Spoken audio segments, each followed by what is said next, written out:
দেশ ঠিক পথে এগিয়ে যাচ্ছে বলে মনে করেন ৭১% মানুষ, আর ৮১% মানুষ চান সংস্কার কার্যক্রম শেষ করতে যতদিন প্রয়োজন ততদিন ক্ষমতায় থাকুক অন্তর্বর্তী সরকার।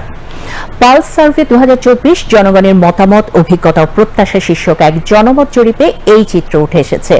BRAC institute of governance and development BIGD জরিপটি পরিচালনা করে।